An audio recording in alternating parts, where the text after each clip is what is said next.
Sebuah doa adalah ekspresi dari seseorang Bisma yang agung. Dia yang mencelupkan tangannya ke dalam air karena ingin merasakan air. Tapi air itu sendiri tidak berkata apa-apa. Begitu juga mereka yang meminta doa dari para orang tuanya. Mereka wajib untuk menerimanya.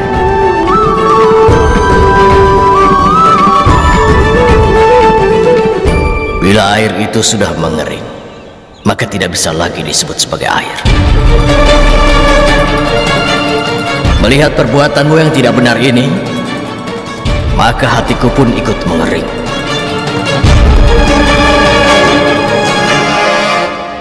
Mana yang kau maksud tidak benar, Tuanku Bisma? Dinasti Kuru sudah dihina dalam acara hari ini.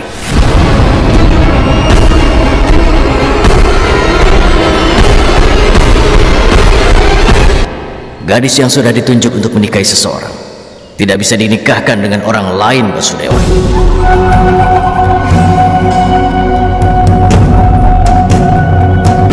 Jadi perasaan dari gadis itu sendiri bukanlah sebuah hal yang penting? Kalau kau sampaikan kata-kata itu setelah bertanya pada gadisnya, maka ucapanmu benar.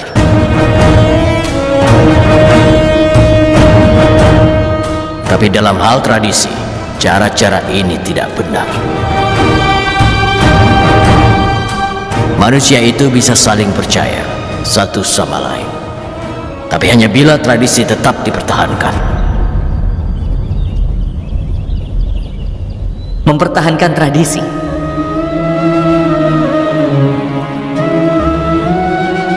Tradisi itu sama seperti buah mangga, Tuan Bisma. Saat mereka muncul, rasanya sangat pahit sekali. Tidak lama kemudian, mereka akan terasa asam. Hanya yang suka asam saja yang bisa menerimanya dengan baik. Dan setelah beberapa waktu kemudian, rasanya pun berubah jadi manis. Mereka jadi makanan kesukaan semua orang.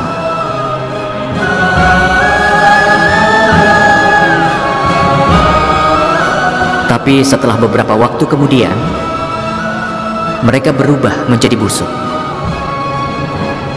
Mereka pun mulai jadi mengganggu Bisma yang agung. Orang yang memakannya pun bisa sakit. Dan pada akhirnya, yang tersisa hanyalah bagian kering dari bijinya. Aku tidak menentang tradisi,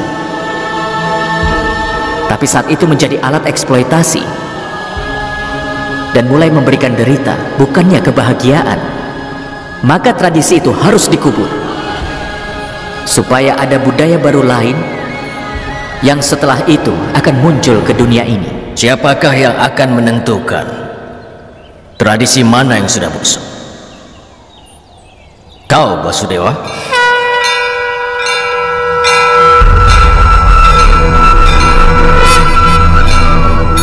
Bukan. Waktu yang akan menentukan itu.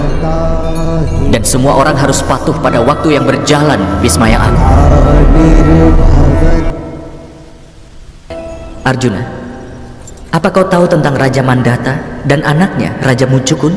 Ya, dia telah bertempur selama hidupnya dan bahkan sampai menaklukkan dunia. Kemudian dia menyerahkan kerajaannya karena memilih untuk istirahat. Iya, Arjuna. Orang itu memang layak untuk dipuji karena tahu dunianya sekarang adalah beristirahat dan meditasi sebagai hal yang terpenting. Banyak orang mengira dunia harus penuh kebahagiaan dan membuat diri sendiri lelah. Tapi mereka tidak berpikir untuk beristirahat. Selama bertahun-tahun, Resi Mucukun telah bermeditasi di dalam gua itu. Dia tidak pernah membuka matanya selama 100 tahun. Semua meditasi itu pun memberikan dia kekuatan luar biasa. Hingga saat pertama dia membuka sebentar saja matanya, orang yang akan dia lihat pada saat itu akan hancur menjadi abu. Kaliawan sudah ditakdirkan untuk mati seperti itu. Aku hanya menyatukan semua kejadian itu di tempat ini. Cuma itu.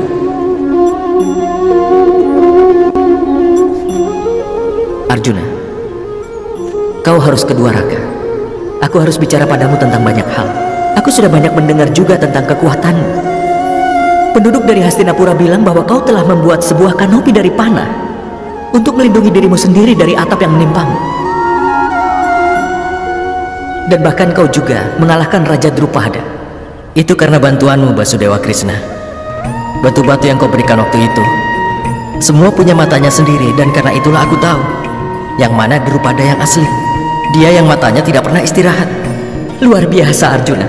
Kau temukan arti begitu dalam dari batu-batu itu? Maksudnya, bukan itu alasannya kau mengirimkan batu-batu itu? Bukan. Kelima batu itu adalah perwakilan darimu dan saudara-saudaramu. Aku suka pada mereka. Arjuna, jangan percaya apa yang dikatakan kakakku. Karena apa yang dia lakukan dan dia katakan tidak pernah sama artinya. Subadra, kecerdasan seorang pria dan keadaan yang dialaminya membantunya mengerti segala hal.